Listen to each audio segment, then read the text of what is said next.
ერთი ადგილიდან მეორეში გადაადგილებისას უსინათლო და მხედველობა დაქვეითებული ადამიანები ყველაზე ხშირად გზამკვლევ ძაღლებს ან სპეციალურ ჯოხს ეყრდნობიან. მრავალ ქვეყანაში, მაგალითად იაპონიაში, იყენებენ სპეციალურ მანიშნებლებს ბრაილის ბლოკის სახით. იაპონიაში ფართოდ არის ცნობილი ტაქტილური ტროტუარის ფილა იაპონიაში გამოიგონეს. თუმცა მსოფლიოს სხვა ქვეყნებშიც ფართო გამოყენება დაიწყეს. აშშ-ში გასული საუკუნის 90-იან წლებში აქტიურად დანერგეს. ასეთი წერტილოვანი ზედაპირის ყველაზე მარტივი მაგალითი არის ქვეითის გადასასვლელის ორივე მხრიდან ტროტუარიდან ჩამოსასვლელი. იაპონურმა სტარტაპმა აშირასემ უფრო შორს წასვლა გადაწყვიტა და ტაქტილური ფილის გარე შეგრძნების შინაგანად გადაქცევა მოინდომა.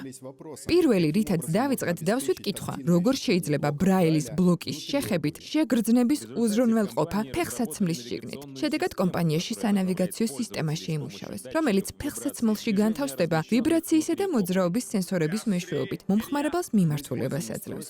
ვიყენებთ მოწყობილობას, რომელშიც არის ვიბრაციის სამი ზონა. ყოველ ფეხსაცმელში ჩაისმება. ამგვარად სისტემის მუშაობისთვის საჭიროა ორი მოწყობილობა.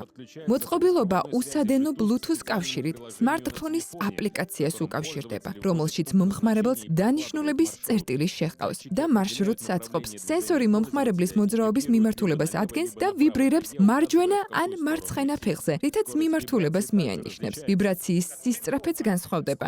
ვიბრაციის სისწრაფე შეესაბამება მანძილს იმ ადგილამდე, სადაც მომხმარებელმა უნდა შეუხვიოს. როდესაც ადამიანი მოსახვევს უახლოვდება, ვიბრაცია ძლიერდება და ხშირდება.